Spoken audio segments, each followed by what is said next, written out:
Sponsor licence வந்து என்னன்னு சொல்லி நீங்கள் கேட்டிங்கன்னு சொன்னால் ஸ்டூடெண்ட்ஸ் நிறைய பேர் வந்து இதில் வந்து ஸ்விட்ச் பண்ணி இந்த லைசன்ஸ் மூலமாக வந்து பணம் அடைஞ்சிருக்காங்க. நாங்கள் பிஸ்னஸ் ஓப்பன் பண்ண போகிறோம்னு சொல்லியே நீங்கள் ஸ்பான்சர் லைசன்ஸ் அப்ளிகேஷன் போடலாம், கண்டிப்பாக உங்களுக்கு கிடைக்கும். நாங்கள் போயிட்டு வந்து வேறு இடத்துல பண்ணினோம், ரொம்ப எக்ஸ்பென்சிவாக பண்ணாங்க. அது இல்லாமல் அவங்களோட ப்ரொசீஜர் எங்களுக்கு புரியலை, அவங்க வந்து சொல்கிறது எங்களுக்கு புரிய மாட்டேன்றது. ஸோ வி ஹாப்பி தட் நான் பண்ணுறது வந்து ரொம்ப பிடிச்சிருக்குன்னு சொல்லி வராங்க. இப்போ நீங்கள் இந்தியா ஸ்ரீலங்காலேருந்து கூட்டிகிட்டு வரலாம். அதே மாதிரி சக்ஸஸ் ரேட் பார்த்தீங்கன்னா வந்து நாங்கள் பண்ணுற அப்ளிகேஷன் வந்து 99% வந்து கிடைக்கும். நாங்கள் சொந்தக்காரங்களை கூப்பிட முடியுமா, நாங்கள் ரிலேட்டிவை கூப்பிட முடியுமா? ஒருத்தர் உங்களுக்கு விசா கொடுத்து அப்ளிகேஷன் போட்டு ரிஜெக்ட் ஆச்சுன்னா தயவு செய்து கைவிட்டுறாதீங்க. பட் மேக் ஷூர் பண்ணுங்கள், நீங்களாக வந்து ட்ரை பண்ணி பார்த்துறாதீங்க. ஒரு அப்ளிகேஷனை ஒழுங்காக பண்ணணும். பொறுத்த வரைக்கும் லைசன்ஸ் எடுக்கிறது வந்து ரொம்ப ரொம்ப ரொம்ப easy, very reachable, very doable. இதுக்கு நீங்கள் ரொம்ப கஷ்டப்பட தேவையில்லை, ஈஸியாக பண்ணி தரலாம். நல்லா கேட்டீங்களா? இந்த லைசன்ஸை எப்படி அப்ளை பண்றது, யாரெல்லாம் அப்ளை பண்ணலாம் அப்படிங்கறது மிக தெளிவா முதல்ல சொல்லியிருக்காரு.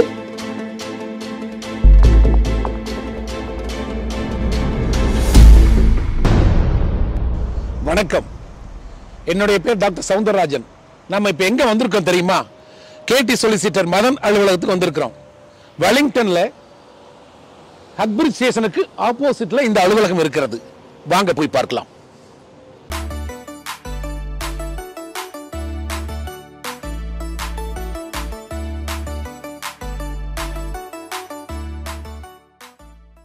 இப்ப மதன் நம்ம சந்திக்க வந்திருக்கிறோம். ஸ்பான்சர் லைசன்ஸ் பத்தி விவரம் கேட்பதற்காக இருக்கிறோம். இங்க புலம்பெயர்ந்து வாழ்கிற தமிழ் மக்கள் என்ன பண்றாங்கன்னா, நிறைய பலதரப்பட்ட தொழில் செஞ்சுட்டு இருக்காங்க. இந்த தொழிலுக்கு எப்படி ஸ்பான்சர் லைசன்ஸ் இருப்பது என்ற விவரம் கேட்பதற்காகவும் நிறைய மாணவர்கள் எங்கிட்ட நிறைய கேள்விகள் கேட்டிருக்காங்க. அதுல இந்த ஸ்பான்சர் லைசன்ஸ் வச்சிருக்கிற இடத்துல எப்படி நம்ம வேலை கேட்பது என்ற விவரத்தையும் தெரிஞ்சுக்கணும் என்பதற்காகவும் இப்ப மதனை சந்திக்க வந்திருக்கிறோம். இப்ப நம்ம போல வாங்க உள்ள. வணக்கம் மதன், எப்படி இருக்கீங்க? வணக்கம், ரொம்ப நல்லா இருக்கேன். நீங்க எப்படி இருக்கீங்க? அருமையா இருக்கு மதன். நீண்ட இடைவெளிக்கு பின்னால் உங்களை வந்து சந்திக்க வந்திருக்கிறேன். வேற ஒன்றும் இல்லை மதன், இந்த ஸ்பான்சர் லைசன்ஸ் பற்றியும் மாணவர்களுடைய நலன் பற்றியும் சில விஷயங்கள் நலனுக்காக என்ன செய்யலாம் அப்படிங்கிறத பற்றி உங்களை இடத்துல டிஸ்கஸ் பண்ணலான்னு வந்திருக்கிறோம். கண்டிப்பாக நீங்கள் ஸ்பான்சர் லைசன்ஸ் பற்றி கேட்டோன்னே தான் ஓகே, இந்த இன்டர்வியூக்கு ஓகே அப்படின்னு சொன்னேன். என்கிட்ட நிறைய பேர் வந்து இதை பற்றி கேட்குறாங்க. நானும் நிறைய பேருக்கு வந்து நிறைய இன்ஃபர்மேஷன் வந்து இந்த இன்டர்வியூ மூலமாக கொடுக்கறதுல வந்து ரொம்ப ஹாப்பி எனக்கு. நம்ம நிகழ்ச்சிக்குள்ளே போகிறதுக்கு முன்னாடி பிரிட்டன் தமிழ் நேயருக்கு வணக்கம். சொல்லுங்கள் தமிழா, எப்படி இருக்கீங்க? நல்லா இருக்கேன் மதன். முதல் கேள்வியாக ஸ்பான்சர் லைசன்ஸ்னால் என்ன, அது பற்றி கொஞ்சம் சொல்லுங்க பார்க்கலாம். ரைட், இப்போ என்னென்னா யூகேல வந்து ஒன்ஸ் நாங்கள் இயூலேருந்து வெளில வந்த பிறகு வந்து தேர் இஸ் அ ஷார்ட்டேஜ். அதாவது வந்து இங்கே வந்து 2021 அப்புறம் வந்து நம்ம பிரெக்சிட் வந்தது. பிரெக்சிட் வந்த பிறகு என்ன ஆச்சுன்னு சொன்னால் வந்து இங்கே வந்து நிறைய ஸ்கில்டு ஒர்க், அதாவது வந்து லைக் அந்த ஒரு மேனேஜர் ஜாப்ஸ், ஸ்கில்டு ஒர்க்ஸ்லாம் வந்து நிறைய வந்து ஆப்பர்ச்சுனிட்டிஸ் வந்து இருந்துச்சு. ஸோ நிறைய பேர் இயூ விட்டு போனபடியாக யூகே கவர்மெண்ட் என்ன செஞ்சவங்கன்னு சொன்னால் வந்து முன்னாடி இருந்த இந்த லைசன்ஸ் இதை வந்து கொஞ்சம் ரிலாக்ஸ் பண்ணாங்க சென்ஸ் வந்து சம்பளத்தை கொஞ்சம் குறைச்சி கொஞ்சம் ஆக்களை வந்து நீங்கள் வந்து யார் எடுக்கலாம்ன்ற அந்த க்ரைட்டீரியாஸை கொஞ்சம் மாற்றி கொடுத்துருந்தாங்க. அதனால் பார்த்தீங்கன்னா வந்து கடந்த ஒரு 1.5 வருஷமாக வந்து இது பயங்கர பிஸியாக போயிட்டுருக்கு. நாங்கள் நிறைய பேருக்கு வந்து இந்த லைசன்ஸ் எடுத்து கொடுத்துருக்கோம். எங்களால் நிறைய பேர் வந்து இந்த லைசன்ஸ் எடுத்திருக்காங்க. அது இல்லாமல் ஸ்டூடெண்ட்ஸ் நிறைய பேர் வந்து இதில் வந்து ஸ்விட்ச் பண்ணி இந்த லைசன்ஸ் மூலமாக வந்து பணம் அடைஞ்சிருக்காங்க. ஸ்பான்சர் லைசன்ஸ் வந்து என்னன்னு சொல்லி நீங்கள் கேட்டிங்கன்னு சொன்னால், ஒரு பிஸ்னஸ் இங்கே இருக்குன்னு சொன்னால் அந்த பிஸ்னஸ் வந்து இப்போ லோக்கல் மார்க்கெட்டில் வந்து யாருமே வேலைக்கு இல்லை, எங்களுக்கு இதுக்கான கரெக்டான கேண்டிடேட் வந்து வேலைக்கு எடுக்க முடியலை, இந்த இது வந்து எங்களுக்கு வந்து இங்கே வந்து இருக்கிற, அதாவது வந்து பிரிட்டிஷ் புக் வச்சுருக்காங்களோ இல்லாட்டி யூரோப்பியன் யூனியன் மூலமாக முதல்ல இங்கே செட்டில் ஸ்டேட்டஸ் இருக்கிறவங்களோ அல்லது இங்கே வந்து கல்யாணம் கட்டி அந்த ஸ்பான்சர் இங்கே வேலை செய்யக்கூடிய இருக்கிறவங்க வேலை அப்படிப்பட்ட ஆக்களால் வேலைக்கு எடுக்க முடியலை. பட் அதுவே வந்து இந்த லைசன்ஸ் எடுத்து அவங்க என்ன செய்யலாம்னு சொன்னால் இமிக்ரெண்ட் ஒர்க்கர்ஸ்னா ஸ்டூடெண்ட் விசாவில் இருக்கிறவங்க, ஸ்டூடெண்ட் விசா முடிச்சு வந்து பிஎஸ்டபிள்யூ இருக்கிறவங்க, அப்புறம் வந்து சில பேர் வந்து பார்த்தீங்கன்னா வந்து வேற கம்பெனி கூட ஸ்கில்டு ஒர்க்கராக வந்திருப்பாங்க. ஸோ கொஞ்சம் ரிலாக்ஸ் பண்ணினா அவங்கள நீங்கள் வேலைக்கு எடுக்கலாம். இது மட்டும் இல்லை, நீங்கள் வந்து இந்த லைசன்ஸ் இருக்கிறதால வந்து நீங்கள் வந்து உங்கள் நாட்டிலையோ இல்லை வேறு வெளிநாட்டிலையோ அவங்கவுங்களுக்கு ஏற்ற மாதிரி, இப்போ நம்ம தமிழ் மக்கள்னு சொல்லும் போது இந்தியா ஸ்ரீலங்காவில் வந்து பார்த்திங்கன்னா வந்து உங்களுக்கு ஒரு குவாலிஃபைடு பீப்புள், இந்த வேலைக்கு வந்து ஜென்யூனா வந்து இந்த வேலையில வந்து அவங்க நல்லா செய்வாங்கன்ற ஆக்களை நீங்க இந்தியா ஸ்ரீலங்காலேருந்தையும் கூட்டிட்டு வரலாம். அதுக்கு தான் இந்த லைசன்ஸ்ன்றது வந்து கண்டிப்பா உங்களுக்கு தேவை. இந்த லைசன்ஸை முதல்ல உங்களோட ஆர்கனைசேஷன், அதாவது நீங்க ஒரு கடையா இருக்கலாம், ஒரு பிசினஸா இருக்கலாம், ஒரு கம்பெனியா இருக்கலாம், எந்த தொழிலாக இருந்தாலும் சரி, அந்த கம்பெனிக்கு முதல்ல ஒரு லைசன்ஸ், அதாவது ஒரு லைசன்ஸை வந்து ஹோம் ஆஃபீஸில் வந்து நீங்கள் அப்ளை பண்ணி வாங்கணும். அந்த லைசன்ஸை வாங்கினா மட்டும்தான் நீங்கள் ஒரு ஃபாரினரை, அதாவது வந்து இங்கே வந்து குடியுரிமை பெறாதவங்களோ, இங்கே வந்து லைக் ஃபுல் டைம் வேலை செய்ய முடியாத ஒரு ஆளையோ நீங்கள் வேலைக்கு எடுக்க முடியும். அப்போ அந்த இதுக்கு உங்களுக்கு இந்த லைசன்ஸ்னு ஒன்று கண்டிப்பாக தேவை. இது வந்து நீங்கள் முதல்ல வந்து ஹோம் ஆஃபீஸுக்கு வந்து ஒரு அப்ளிகேஷன் மாதிரி போட்டு நீங்கள் என்ன பிஸ்னஸ் பண்ணுறீங்க, உங்கள் பிஸ்னஸோட லைக் சைஸ் என்னென்ன வேகன்சி இருக்குது, என்ன மாதிரி ஆக்களை வந்து நீங்கள் வந்து வேலைக்கு எடுக்க போகிறீங்கன்ற ஒரு ப்ரெசன்டேஷனை கொடுத்து அப்ளிகேஷன் மேக் பண்ணி அதுக்கான ப்ராப்பர் ஃபீஸை பே பண்ணி அப்ளை பண்ணிங்கன்னா ஹோம் ஆஃபீஸ் வந்து உங்களுக்கு இந்த லைசன்ஸை தருவாங்க. ரொம்ப நன்றி மதன், அருமையான பதில் சொல்லியிருக்கீங்க. இதனால் நிறைய பேத்துக்கு பலன் அடையக்கூடிய அளவுக்கு உங்களுடைய பதில் இருந்தது. அடுத்த கேள்வி மதன், இந்த லைசன்ஸால் யாரெல்லாம் பலன் அடையலாம்? ஆனால் இந்த லைசன்ஸ் அப்ளை பண்ணுறது வந்து நிறைய பேர் நினச்சிட்டு இருக்காங்க வந்து லைக் பெரிய ஒரு கம்பெனியாக இருக்கணும், அதாவது நிறைய ப்ராஃபிட் பண்ணியிருக்கணும், 3 வருஷம் வந்து டேக்ஸ் ஃபைல் இருக்கணும் அப்படின்னு நினச்சிட்டு இருக்காங்க. நிறைய பேர் நினச்சிட்டு இருக்காங்க வந்து கம்பெனி மட்டும்தான் இதை பண்ண முடியும், சோல் ட்ரேடர் பண்ண முடியாதுன்னு நினச்சிட்டு இருக்காங்க. நாங்கள் இப்போ ஒரு கம்பெனி திறந்து 1 மந்த்லேயே ப்ராப்பர் டாக்குமெண்ட்ஸ் இருக்குது, ஒரு பிஸ்னஸ் இருக்குன்னு சொன்னால் புது கம்பெனி கூட இன்னும் எஸ்டாப்ளிஷ் ஆகாமல் இன்னும் வந்து 1 இயர் டேக்ஸ் ஃபைல் பண்ணாத கம்பெனி கூட நாங்கள் வந்து லைசன்ஸ் பண்ணி கொடுத்துருக்கோம். நிறைய பேருக்கு வந்து இது அது போல ரூல் வந்திருக்குது இப்போ. என்ன? ஆமா, இப்போ இந்த ரூல் இல்லை, எப்பயுமே இந்த ரூல் இருந்துச்சு, இப்போ கொஞ்சம் ரிலாக்ஸ் பண்ணிருக்காங்க. முன்னாடி லைசன்ஸ் இருந்துச்சு. இது யாருக்கு ஈஸினா வந்து ரொம்ப ரொம்ப ரொம்ப இந்த ரெஸ்டாரண்ட் டைப் ஆஃப் பீப்புளுக்கும் நிறைய வந்து அந்த சேலரின்றது நிறைய கொடுக்க வேண்டியதாக இருந்துச்சு. இப்போ கொஞ்சம் ரிலாக்ஸ் பண்ணி ஈஸியாக கிடைக்கிற மாதிரி பண்ணியிருக்காங்க. இதில் வந்து நான் ஆச்சரியப்பட்ட விஷயம் என்னன்னா, நிறைய பேருக்கு தெரிய மாட்டேது என்னன்னா, நான் லாஸ்ட் இயர் வந்து லாஸ்ல ஃபைல் பண்ணியிருக்கேன், என்னால் பண்ண முடியுமான்னு. உங்கள் கம்பெனி லாஸ்ல ஃபைல் பண்ணாதான் வந்து நீங்கள் வந்து ஒரு எக்ஸ்பிளனேஷன் கொடுக்கலாம். என்னன்னா, என்னால் சரியாக பண்ண முடியலை, அப்போ ஒரு நல்ல ஒரு படித்த பட்டதாரியோ இல்லை ஒரு ஸ்கில்டு பீஸில் எடுத்தால் தான் என்னோட கம்பெனி நெக்ஸ்ட் இயருக்கு வந்து ப்ராஃபிட்டில் காட்ட முடியும்ன்றது தான் இந்த லைசன்ஸோட ஒரு பியூட்டியே. ஸோ நிறைய பேருக்கு வந்து தெரியல, தயவுசெய்து புரிஞ்சுக்கொள்ளுங்க. இந்த லைசன்ஸ்ன்றது வந்து நீங்கள் 3 இயர்ஸ் டேக்ஸ் ஃபைல் பண்ணிக்கணுமோ, இல்லை நீங்கள் வந்து ஹெவியாக டாக்குமெண்ட்ஸ் காட்டணும், இல்லை நீங்கள் ப்ராஃபிட்டை தான் காட்டணுன்றது கண்டிப்பாக கிடையாது. நீங்கள் ஜஸ்ட்டு ஒரு கம்பெனியை வாங்க போகிறேன், ஒரு கடையை வாங்க போகிறேன், இல்லை ஜஸ்ட் வந்து என்ன சொல்கிறது, ஒரு 2-3 மந்த்ஸில் வந்து கம்ப்ளீஷன் முடிக்க போகிறோம், அப்படிப்பட்ட ஒரு இதுக்கும் நாங்கள் பிஸ்னஸ் ஓப்பன் பண்ண போகிறோம்னு சொல்லியே நீங்கள் ஸ்பான்சர் லைசன்ஸ் அப்ளிகேஷன் போடலாம், கண்டிப்பாக உங்களுக்கு கிடைக்கும். ஓ, சின்ன கம்பெனி கூட இந்த லைசன்ஸ் எடுக்கலாங்கிற ஒரு இது வந்திருக்கு பார்த்தீங்களா மதன்?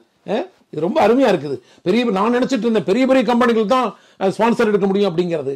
புதுசாக ஆரம்பிக்கிறவங்க கூட அதை செய்யலாம் அப்படிங்கிற ஒரு நிலை வந்திருக்கிற பொழுது ரொம்ப அருமை. அடுத்தது, இதுக்காக என்னென்ன டாக்குமெண்ட் தேவைப்படுது மதன்? நான் உங்களுக்கு முன்னாடியே சொன்ன மாதிரி டாக்குமெண்ட்ன்றது பார்த்தீங்கன்னா வந்து நீங்கள் நினைக்கிற மாதிரி வந்து ரொம்ப பெரிய விஷயம் கிடையாது. நீங்கள் ஒரு சின்ன ஒரு கடை, ஒரு கார்னர் ஷாப் ஆஃப் லைசன்ஸ் வச்சுருந்தாலும் அது லீஸாக இருக்கும், இல்லை ஃப்ரீ ஹோல்டாக இருக்கும். 2 கேட்டகரியாக இருக்கும். உங்கள் லீஸ் ஹோல்டு, நீங்கள் தான் அதுக்கு ஓனர்னு காட்டணும். அந்த கடைக்கான ஒரு கவுன்சில் டேக்ஸ் பில் இருக்கும், அந்த பில் வேணும். நீங்கள் ஒரு ஆல்ரெடியே வந்து ஒரு 1 இயர் 2 இயர்ஸ் பிஸ்னஸ் பண்ணியிருந்தீங்கன்னா உங்களோட டேக்ஸ் ஃபைல், இப்போ செல்ஃப் எம்ப்ளாய்டாக இருந்தால் வந்து SA 302 கேட்போம். நீங்கள் ஒரு கம்பெனியாக இருந்தீங்கன்னா CT 600 CT 100 கேட்போம். ஸோ இதெல்லாமே வந்து ரொம்ப ரொம்ப வந்து இப்போ ஒரு சில பேர்லாம் பார்த்தீங்கன்னா 4 years 5 years 6 years 10 years business பண்ணுவாங்க. அவங்களுக்கு கண்டிப்பாக இந்த டாக்குமெண்ட் என்னன்னு தெரியும். ஏன்னா வந்து லோனுக்கு போயிருப்பாங்க, இல்லை மோர்கேஜுக்கு போயிருப்பாங்க, தெரியும். அதுக்கப்புறம் வந்து லைபிலிட்டி இன்சூரன்ஸ் சொல்லுவாங்க. இப்போ நீங்கள் பெரும்பாலான ஒரு கம்பெனி, ஒரு பெரும்பாலான வந்து கடை வச்சிருக்கவங்க, அந்த மாதிரி ஆட்கள்கிட்ட வந்து இந்த லைபிலிட்டி இன்சூரன்ஸ் கண்டிப்பாகவே இருக்கும். ஏன்னா ஆல்கஹால் லைசன்ஸ் இருக்கவங்களுக்கு இது கண்டிப்பாக ஒரு கண்டிஷன், அந்த டாக்குமெண்ட்ஸ். அதுக்கப்புறம் உங்களோட 12 months பேங்க் ஸ்டேட்மெண்ட். தென் நீங்கள் வந்து இப்போ கரண்ட்டாக யார் யார் வேலை செய்கிறாங்க, அந்த கடையில் வந்து பார்ட் டைமில் எத்தனை பேர் இருக்காங்க, ஃபுல் டைம் எத்தனை பேர் இருக்காங்க, கம்பெனியோட டைரக்டர் என்ன, எல்லா டீட்டெயிலும் வேணும் அதுக்கு. ஆமாம், இல்லை அதில் அதாவது உங்களை பற்றி நீங்கள் யார், உங்களோட நீங்கள் உண்மையாகவே பிஸ்னஸ் பண்ணுறீங்களா, ஜென்யூனாகவே வந்து உங்களுக்கு பிஸ்னஸ் ரன் பண்ணுறீங்களா, பிஸ்னஸ் ப்ராஃபிட்டாக லாஸான்றது கவலை இல்லை. உண்மையாவே அந்த பிசினஸுக்கு வந்து 2 மேனேஜர் தேவையா, 4 மேனேஜர் தேவையா, 6 மேனேஜர் தேவையான்றது காமிச்சா போதும். கண்டிப்பா வந்து நீங்க அப்ளிகேஷன் மேக் பண்ணலாம். நீங்க லாஸ்ல காட்டியிருந்தாலும் நீங்க வந்து அப்ளை பண்ணலாம். அதே மாதிரி வந்து நீங்க வந்து இப்போ ஒரு எக்ஸாம்பிளுக்கு இங்க ஒரு கடை எடுத்திருப்பீங்க, இல்ல இன்னும் ஒரு பிசினஸ் இருப்பீங்க. இன்னொரு பிசினஸ் வந்து நீங்க டேக் ஓவர் பண்ணும் போது கூட கேட்கலாம், நான் ஆல்ரெடி ஒரு பிசினஸ் பண்ணிக்கிட்டு இருக்கேன், இன்னொரு பிசினஸ் பண்றதுக்கு எனக்கு லைசன்ஸ் தாங்கன்னு கேட்டீங்கன்னா கண்டிப்பா நீங்க வந்து அப்ளை பண்ணி எடுக்கலாம். இந்த கடையில 4 பேர் இருக்காங்க, எனக்கு இந்த லைசன்ஸை கொடுத்தீங்கன்னா இந்த பிரான்ச் 2க்கு நான் வந்து எடுத்தேன்னா எனக்கு ஒரு ஷாப் கீப்பர், ஒரு ரீட்டைலர், பெட்ரோல் பங்க் மாதிரி வச்சிருந்தீங்கன்னா வந்து day manager, night manager, accounts manager, even personal assistant. இது வந்து சில பேருக்கு நல்லா புரியுது, சில பேருக்கு வந்து பயப்படுறாங்க.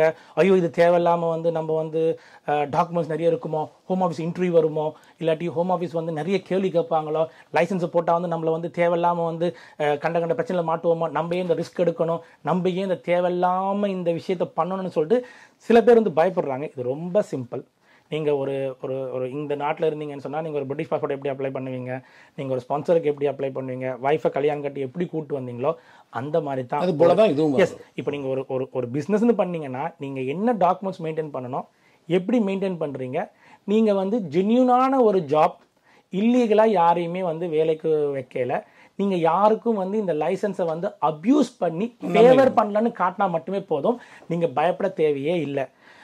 அதே மாதிரி சக்ஸஸ் ரேட் பார்த்தீங்கன்னா வந்து நாங்கள் பண்ணுற அப்ளிகேஷன் வந்து 99% வந்து கிடைக்கும். 1-2 தான். அதுவும் பார்த்தீங்கன்னா வந்து நாங்கள் முன்னாடி வார்ன் பண்ணிடுவோம், இது கிடைக்காது, இதில் சில ப்ராப்ளம்ஸ் இருக்குன்னு சொன்னால் இல்லை பரவாயில்ல போடுங்க அப்படின்னு சொல்லி போடுறதால தான் வந்து அந்த பிரச்சனை. இன்ட்ரீஸும் பார்த்தீங்கன்னா வந்து நாங்கள் பண்ணுற எல்லா கிளைண்ட்ஸுக்குமே வந்து நாங்கள் மெயினாக வந்து ப்ரியாரிட்டி சர்வீஸும் கொடுத்துருவோம். அவங்கள்ட்ட சொல்லுவோம் எப்படி ப்ரியாரிட்டி பண்ணணும்னு சொல்லிட்டு. அவங்களுக்கு வந்து ஒன்ஸ் அப்ளிகேஷன் லான்ச் பண்ண பிறகு நீங்கள் ப்ரீமியம் சர்வீஸ் கேட்கலாம். ஸோ ப்ரீமியம் சர்வீஸ் கிடைச்சதுன்னா மோஸ்ட் ஆஃப் த கேசஸ் இன்டர்வியூவே வராது. they will give the license. அப்படி அந்த போல கிடைக்கிறதுனா ஈஸியா கிடைச்சிருமா? ஈஸி. ஸோ எங்கள் சக்ஸஸ் ரேட்டே வந்து நாங்கள் எல்லா கிளைண்ட்டுக்குமே அட்வைஸ் பண்ணி ப்ரீமியம் போடுங்க சொல்லி ப்ரீமியம் போட்டபடியாக வந்து 10 ஒர்க்கிங் டேஸில் வந்து ஹோம் ஆஃபீஸால் வந்து அதை ஃபில்டர் பண்ணி கேள்வி கேட்டு அதை வந்து பார்க்குறதுக்கோ சைட் சூப்பர்விஷன் வர்றதுக்கோ டைம் இருக்காது. they will give it you straight away. So அதனால வந்து easy, go that route. So இது ரொம்ப ஈஸி. ஹோம் ஆஃபீஸோட பாலிசி வந்து அடிக்கடி மாறும். ஸோ அவங்களா பாலிசியை மாற்றுறதுக்கு முன்னாடி நீங்களா வந்து சீக்கிரம் பண்றது நல்லது. தேங்க்ஸ் மதன். நல்லா கேட்டீங்களா? இந்த லைசன்ஸை எப்படி அப்ளை பண்றது, யாரெல்லாம் அப்ளை பண்ணலாம் அப்படிங்கறத மிக தெளிவா மதன் சொல்லியிருக்காரு. உடனடியாக அப்ளை பண்ணுங்க. அடுத்த ஒரு கேள்வி மதன் உங்க இடத்துல கேட்கலான் இருக்கேன். இந்த லைசன்ஸ் எடுத்தா யாரெல்லாம் வேலைக்கு வைக்கலாம்னு? ஓகே, இந்த லைசன்ஸை நீங்கள் எடுத்தீங்கன்னு சொன்னால் இங்கே வந்து அதாவது வந்து இமிக்ரண்ட் சொல்லுவாங்க, ஸ்டூடெண்ட் விசாவில் இருக்கிறவங்க, பிஎஸ்டபிள்யூ இருக்கிறவங்க, அதுக்கப்புறம் வந்து ஈவன் வந்து இப்போ மேரிட் பண்ணிட்டு வந்தவங்க ஸ்பௌஸ் விசாவில் வந்து கண்டினியூ பண்ண முடியல அப்படின்னா அவங்கள. ஸோ யாரெல்லாம் வந்து இங்கே வந்து இன்னும் பிஆர் எடுக்கலை, யாரெல்லாம் இங்கே செட்டில்மெண்ட் எடுக்கலைன்னு சொல்கிறவங்க யாரையுமே நீங்கள் வந்து கண்டிப்பாக கூப்பிடலாம். இதில் என்ன பியூட்டின்னு சொன்னால் வந்து ஸ்டூடெண்ட்ஸ் வந்து சில பேர் வந்து இங்கே படிக்க வந்திருப்பாங்க, 3 months to 4 months காலேஜுக்கு லைக் என்ரோல் பண்ணிட்டோ இல்லை போவாலட்டியோ அவங்களே இதில் ஸ்விட்ச் பண்ணி நிறைய பேருக்கு எடுத்து கொடுத்துருக்கோம். ஸோ நீங்கள் ஸ்டூடெண்ட் விசாவில் வந்து படிக்க வந்திருப்பாங்க. ஸோ 1.5 years கோர்ஸ் இருக்கும். ஆனால் பார்த்தீங்கன்னா வந்து 4 months வந்து ஒரு நல்ல இடத்துல போய் நல்லா ப்ரூவ் பண்ணி ஒர்க் பண்ணோன்னே அந்த 4 monthsலேயே வந்து அவங்க ஸ்விட்ச் பண்ணி மாற்றிட்டாங்க. அவங்க இப்போ வந்து என்ன சொல்கிறது 5 years பர்மிட் எடுத்து கொடுத்துருவாங்க. ஸோ அவங்க பாட்டுக்கு அவங்க லைஃப் செட்டில் ஆயிரும். ஸோ கண்டிப்பாக படிக்கிறது அவங்க இஷ்டம், படிக்கணுன்றது அவசியம் கிடையாது. ஏன்னா நீங்கள் படித்து என்ன கிடைக்க போதோ, ஒரு மேனேஜர் ஜாப் வந்து முன்னாடியே கிடைச்சபடியா இந்த லைசன்ஸ் வந்து நிறைய பேருக்கு வந்து ஒரு பியூட்டிஃபுல் மூமெண்ட்டாக மாறி இருக்கு.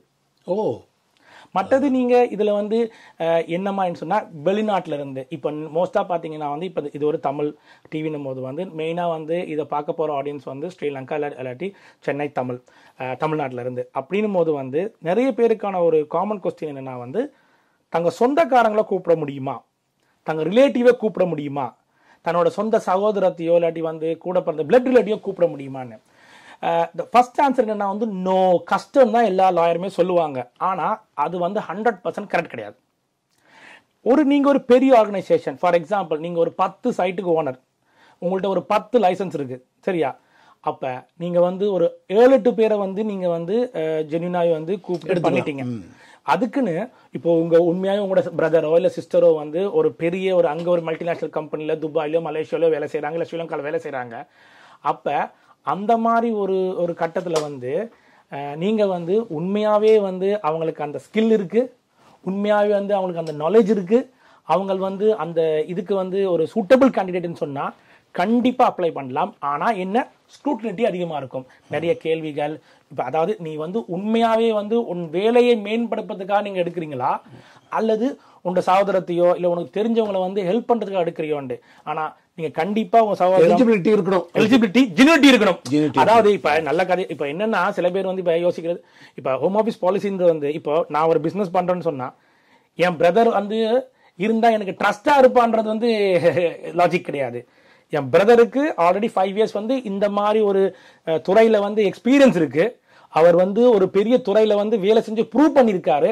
நான் ஏன் அவரை வந்து என் நாட்டுக்கு இங்க யூகேக்கு கூப்பிட்டு ஏன் வச்சுக்க கூடாதுன்னு சொல்லி. ஆனா இப்ப சில பேர் வந்து என்னன்னா வந்து என் பிரதர் அங்க இருக்காரு, சிஸ்டர் அங்க இருக்காங்க, அவங்களை எடுத்து விட்டு அவங்க குடும்பம் நல்லா இருக்குமே அந்த நோக்கத்துல வந்தீங்கன்னா கண்டிப்பா ஹெல்ப் பண்ண முடியாது. ஆனா நீங்க ஜென்யூனா if they are good candidate of course நீங்க சகோதரத்துக்கும் அப்ளை பண்ணலாம், பிளட் டொனேட்டருக்கு அப்ளை பண்ணலாம். மற்றபடி வந்து சில பேர் வந்து தங்கள் தெரிஞ்ச ஆட்களை கூப்பிடலாம், தெரிஞ்சவங்களை கூப்பிடலான்னு கேட்குறாங்க. கூப்பிட முடியாதுன்னு சொல்ல இல்லை. ஆனால் வந்து என்ன ஒரு விஷயம்னு சொன்னால் வந்து மெயின் பிரச்சனை என்னன்னா லைசன்ஸை எடுப்பீங்க ஒரு பார்ட். ரெண்டாவது இப்போ உங்களுக்கு ஸ்ரீலங்காவில் இல்லை இந்தியாவில் யாராவது தெரியும்னு சொன்னால் நீங்கள் அவங்களுக்கு வேலை இந்த சிஓஸ்ன்னு சொல்லுவாங்க, ஒரு விசா லெட்டர் மாதிரி கொடுப்பீங்க.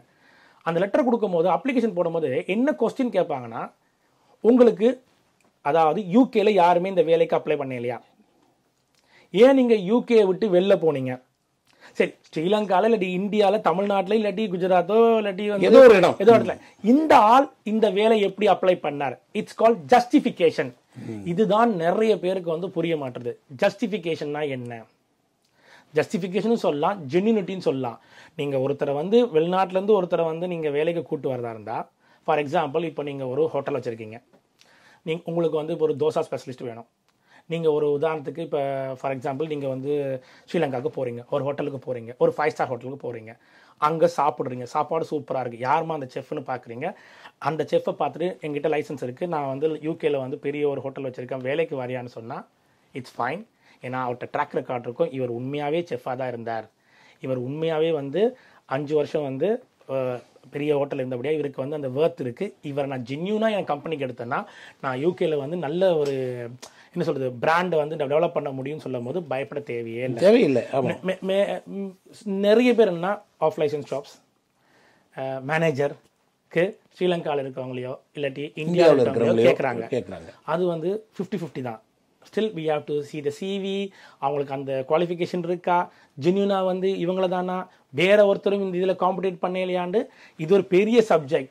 பட் மெயினாக வந்து அதைத்தான் வந்து நிறைய பேருக்கு நான் எக்ஸ்பிளைன் பண்ணேன். ஏன்னா நிறைய பேருக்கு வந்து இது புரிய மாட்டேன்றது.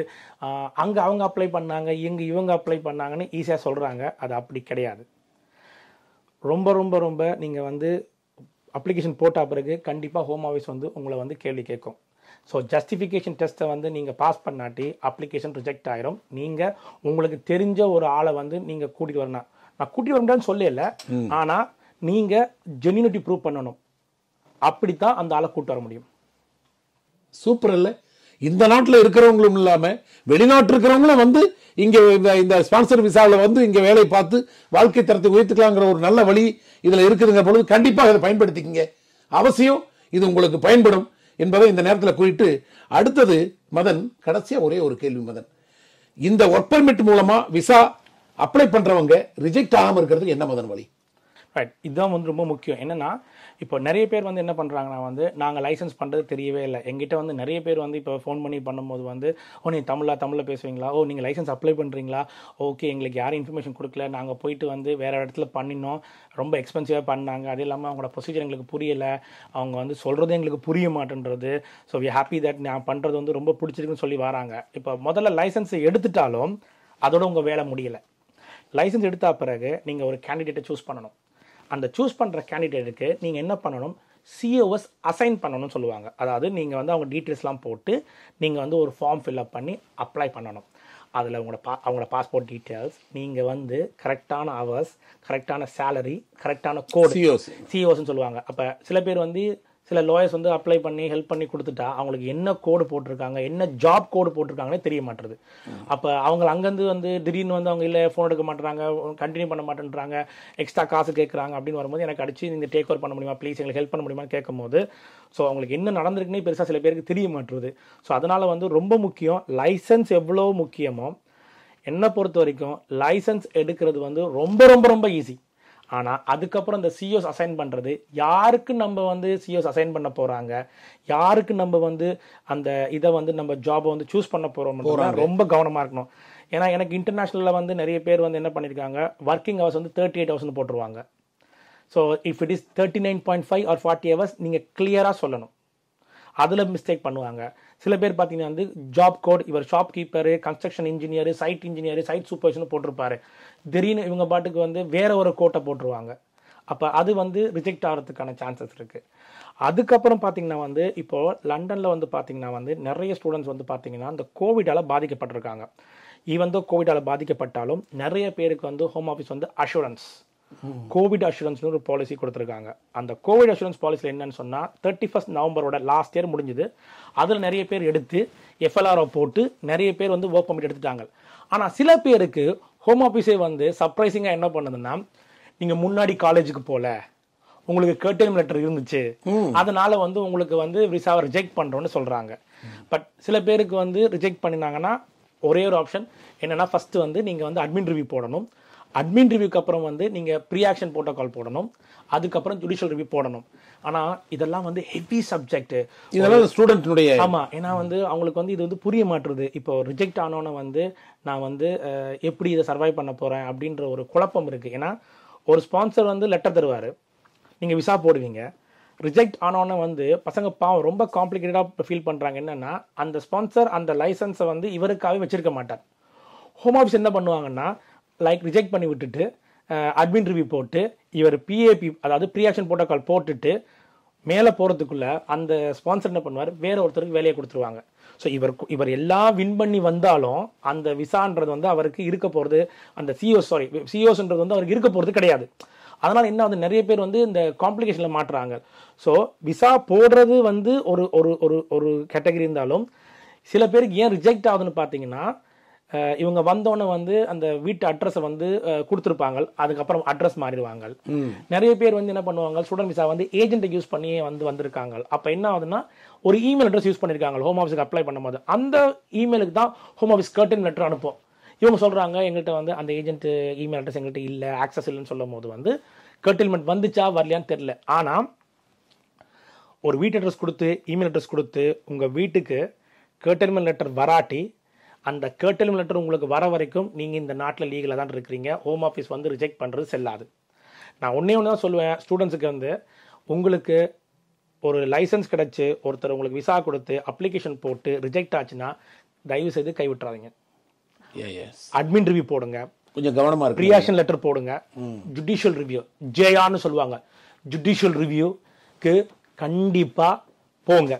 என்னோட ப்ரொஃபைல் பார்த்தீங்கன்னா என்னோட ஃபர்ஸ்ட் ஏரியாவும் என்னோட எக்ஸ்பர்ட் ஏரியாவும் ஜுடிஷியல் ரிவ்யூ. ஸோ ஜுடிஷியல் ரிவ்யூன்றது வந்து எல்லாருமே பண்ண மாட்டாங்க. ஏன்னா இட்ஸ் லைக் கைண்ட் ஆஃப் வந்து அப்பர் ட்ரைபியூனலுக்கும் ஹைகோர்ட்டுக்கும் கோர்ட் ஆஃப் அப்பீலுக்கும் போகிற ஒரு விஷயம். இது வந்து நீங்கள் இப்போ மட்டும் பார்க்கல, நான் வந்து முன்னாடி வந்து பார்த்தீங்கன்னா வந்து 2012 வந்து HSMP விசாவில் ப்ராப்ளம் வந்துச்சு, இங்கிலீஷ் டோயிக் ஃப்ராடில் ப்ராப்ளம் வந்துச்சு. ஹோம் ஆஃபீஸ் ரிஜெக்ட் பண்ணி தான் விடுவாங்க. ஒரு 10,000 ரிஜெக்ட் பண்ணுறாங்கன்னா 5,000 பேர் தான் வந்து அட்மின் ரிவ்யூ போடுவீங்க. 5,000க்கு மேலுக்கு என்ன பண்ணுவாங்க, ஒரு 1,000 பேர் தான் வந்து ப்ரீ ஆக்ஷன் பேர் போடுவாங்க. அந்த 1000 பேர் அதுக்கப்புறம் காசு இல்லை சார், சொலிசிட்டர் சார் அப்படின்னு நின்றுட்டு ஒரு 500 பேர் தான் வந்து ஜேஆர் போடுவாங்க. அந்த 500லேருந்து ஒரு 200 பேர் தான் வந்து கோர்ட் ஆஃப் அப்பீலுக்கு போவாங்க. அப்போ என்ன ஆகுது, அவங்கள பொறுத்த வரைக்கும் இந்த 9,800 பீப்புள் அவுட். அந்த 200க்கு மட்டும் வந்து கோர்ட் ஆஃப் அப்பீல் சொல்லும் இவங்க எல்லாருக்கும் விசா கொடுன்னு. ஸ்டில் அதுக்கப்புறம் பிரச்சனை இருக்குன்னா, இவ்வளோ ஸ்டேஜ் முடியறதுக்கு இவ்வளோ காசு ஆன பிறகு அந்த பசங்களுக்கு என்ன ஆயிரும், அந்த சிஓஸ் இருக்காது. ஹோம் ஆஃபீஸ் 2 மாதம் கொடுக்கும் டைம். அதையும் உங்கள் லாயர் அந்த கேஸ் செட்டில்மெண்ட்டில் வடிவாக அடித்து எழுதி வாங்கணும். 2 மாதம் இல்லாட்டி அதுவும் கிடையாது, இல்லீகல் ஐட்டம்னு சொல்லிட்டு ஹோம் ஆஃபீஸ் வந்து புரியாது. சில நேரம் வந்து புரியாத மாதிரி நடிப்பாங்க, சில நேரம் அவங்களுக்கு அந்த அப்படிலாம் என்னென்னு அந்த ஆர்டரே புரியாது. ஸோ என்னோட பாயிண்ட் ஆஃப் வியூ வந்து என்னென்னா, நீங்கள் லைசன்ஸ் யார்கிட்ட வேணால் பண்ணுங்கள், டயர் அப்ளிகேஷன் யார்கிட்ட வேணால் போடுங்க, ஆனால் தயவுசெய்து வந்து admin review, pre action, judicial review மட்டும் ஒழுங்காக செய்யுங்க. அதை செய்யுங்க, செய்யாமல் விட்டிங்கன்னா வந்து லைக் நீங்கள் நினைக்கிறீங்க வந்து இது வந்து கிடைக்கவே கிடைக்காதுன்னு. Don't give up. கண்டிப்பாக ஜுடிஷியல் ரிவ்யூ போனீங்கன்னா உங்கள் கேஸில் மெரிட்ஸ் இருந்துச்சுன்னு நான் பார்த்து சொன்னேன்னா கிடைக்கும். ஆனால் சில பேர் வந்து இப்போ கிரிமினல் கன்விக்ஷன் இருக்குது, காலேஜில் வந்து போல உனக்கு கர்டைல்மெண்ட் கொடுத்துட்டேன் அப்படின்னு சொல்லி சில அந்த மாதிரி கேஸை கூட நாங்கள் வந்து நிறைய பேருக்கு வந்து 4 months இல்லீகலாக இருந்தவங்க. அதுக்கப்புறம் வந்து இப்போ ஒரு பியூட்டிஃபுல் விஷயம் என்ன பண்ணியிருக்கேன்னு சொன்னால் வந்து அசேலம் அடித்து ஒர்க் பர்மிட்டில் இருந்த பசங்களுக்கு நான் வந்து இப்போ வந்து இது போட்டிருக்கேன். என்னது ஒர்க் பர்மிட்டில் இருந்த பசங்களுக்கு சிஓஸ் இஷ்யூ பண்ணி நாங்கள் டேட்டூ அப்ளிகேஷன் போட்டு சக்ஸஸ்ஃபுல்லாக கொடுத்துருக்காங்க. அது எல்லாருக்குமே ஒரு சர்ப்ரைஸ். அது எப்படி அசைலம் அடித்த ஒருத்தன் ஒர்க் பர்மிட்டில் இருக்கிற ஒருத்தனுக்கு எப்படி வந்து ஹோம் ஆஃபீஸ் வந்து அக்செப்ட் பண்ணுதுன்னு சொல்லிட்டு எல்லாருக்குமே டவுட்டு. நான் அதை தில்லாக எடுத்து பண்ணி என்னால் வந்து பசங்களுக்கு வந்து கிளியராக செய்ய முடியாது. ஆனால் இது வந்து எத்தனையோ லாயர்ஸ் போயிருக்காங்க, யாருக்குமே வந்து இது கிளியாரிட்டி இல்லை. எனக்குமே வந்து ஒரு 1 year முன்னாடி கிளியாரிட்டி இல்லை. அதுக்கப்புறம் உட்காந்து ரூல்ஸை பார்த்து கைட்லைன்ஸை பார்த்து ஃபர்ஸ்ட் கேஸ் வந்து ஐ டுக் அ ரிஸ்க் பண்ணி தான் போட்டேன். அசைலம் அடித்து நீங்கள் வந்து அசைலம் அடித்து பசங்களுக்கு கிடச்சிருக்கு, 4 மாதம் இல்லீகலாக இருந்தால் கிடச்சிருக்கு, அஷூரன்ஸ் போட்டவங்களுக்கு கிடைச்சிருக்கு, கர்டைல்மெண்ட் லெண்டர் வந்து அது என் வீட்டுக்கு வரலன்னு சொல்லி சேலஞ்ச் பண்ணி பையனுக்கு கிடைச்சிருக்கு. இந்த மாதிரி காம்ப்ளிகேட்டட் விஷயம் பண்றதுக்கு எங்கிட்ட வாங்க. ஸ்டாண்டர்டா உங்களுக்கு எல்லாம் ஓகே, உங்களுக்கு சிஓஸ் இருக்குன்னா நீங்க வந்து யார்கிட்ட வேணா போகலாம். நல்ல சட்டத்திட்ட போங்க, நிறைய பேர் இருக்காங்க யூகேல, அவங்கள்ட்ட வந்து பணம் அடைஞ்சுக்கோங்க. பட் மேக் ஷூர் பண்ணுங்க, நீங்களா வந்து ட்ரை பண்ணி பார்த்துறாதீங்க. ஒரு அப்ளிகேஷனை ஒழுங்கா பண்ணணும். சில நேரம் சில்லி மிஸ்டேக்கால வந்து ரிஜெக்ட் பண்ணி சரியா முறையா செஞ்சோம்னா அதுக்கு எல்லாமே கிடைக்கும். எஸ், நன்றி மதன். நீங்கள் எங்களுக்காக நேரங்களை எல்லாம் ஒதுக்கி ரொம்ப அருமையான பதில்களை எல்லாம் சொல்லியிருக்கீங்க. இது எவ்வளவு பேத்துக்கு பயனுடையதாக தான் இருக்கும் அப்படிங்கிற ஒரு நம்பிக்கை எங்களுக்கு இருக்குது. ஏனென்றால் இந்த ஸ்பான்சர் லைசன்ஸ் பற்றி இது பெரிய அவசியமான ஒரு கேள்விக்கு அற்புதமான பதில்கள் தந்திருக்கிறீங்க. மீண்டும் ஒரு முறை நன்றி தெரிவித்துக்கிறேன். நன்றி, வணக்கம். வீடியோ முடிக்கிறதுக்கு முன்னாடி நான் சுருக்கமாக சொல்கிறது என்னென்னா, ஸ்பான்சர் லைசன்ஸ் வந்து இப்போ ஒரு ஷார்ட் டைமில் கிடச்சிருக்க ஒரு கிஃப்ட்டு. அதை வந்து எப்படி யூஸ் பண்ணணும்னா எல்லா பிஸ்னஸ் பீப்புளும் தமிழ் ஆக்கள் இந்த வீடியோ பார்க்குறவங்க என்ன செய்யணும்னு சொன்னால் லைசன்ஸை எடுத்துடுங்க. ஏன்னா வந்து எப்போ வேணாலும் ஹோம் ஆஃபீஸோட பாலிசி வந்து மாறும், ஸ்டிக் பண்ணுவாங்க. இது வந்து எடுத்தீங்கன்னா வந்து உங்களுக்கு நல்லது, உங்கள் பிஸ்னஸுக்கு நல்லது. நீங்கள் ப்ராப்பராக டேக்ஸ் கட்டலாம், ப்ராப்பராக வந்து நீங்கள் வந்து இதை வந்து யூஸ் பண்ணிங்கன்னா நீங்கள் வந்து இப்போ மேன் பவர்லாம் இப்போ ஒரு கடை தான் வச்சுருப்பீங்கன்னு சொன்னால் 2 கடை வாங்கலாம். ஒரு பிஸ்னஸ் வச்சுருக்கவங்க 2 பிஸ்னஸ் ஆக்கலாம். இன்னைக்கு சில பேர் நினைக்கிறாங்க வந்து இந்த மாதிரி வந்து ஒரு லைசன்ஸ் இருக்கணும்னா வந்து எங்களுக்கு ஒரு ப்ராப்பர் அட்ரஸ் இருக்கணும்னு. வீட்டை ஒரு அட்ரஸாக வச்சே வந்து நிறைய பேருக்கு போட்டு கொடுத்துருக்கோம். நீங்கள் இதுக்கு ஒரு ப்ராப்பர் ஆஃபீஸ் இருக்கணும், ப்ராப்பர் ஸ்ட்ரக்சர் இருக்கணும், பயங்கர பேப்பர் ஒர்க் இருக்கணும் கிடையவே கிடையாது. So if you want you can come to me, you can discuss with me. இது ரொம்ப ஈஸி, நீங்கள் நினைக்கிற மாதிரி இது கஷ்டமே கிடையாது. நான் மெயினாக இந்த வீடியோ வந்து அக்ரி பண்ணதே வந்து இது வந்து நிறைய பேர் வந்து புரியாமல் இருக்கிறாங்க. சில பேர் வந்து ஏன் தெரிஞ்சுக்கணுங்கிறதெல்லாம் வந்து தயவு செய்து it's very reachable, very doable. இதுக்கு நீங்கள் ரொம்ப கஷ்டப்பட தேவையில்லை, ஈஸியாக பண்ணி தரலாம். தேங்க்யூ. பிரிட்டன் தமிழ் நேயர்களுக்கு இந்த நிகழ்ச்சி உங்களுக்கு ரொம்ப அருமையாக பிடிச்சிருக்குன்னு நினைக்கிறேன். மீண்டும் ஒரு இதே போல் ஒரு இந்த நிகழ்ச்சியில் உங்களை சந்திக்கும் வரை விடைபெறுவது டாக்டர் வி சவுந்தரராஜன். நன்றி, வணக்கம். மேலும் இது போன்ற இமிகிரேஷன் சம்பந்தமான தகவல்களை தெரிந்து கொள்ள இணைந்திருங்கள் பிரிட்டன் தமிழ் தொலைக்காட்சி.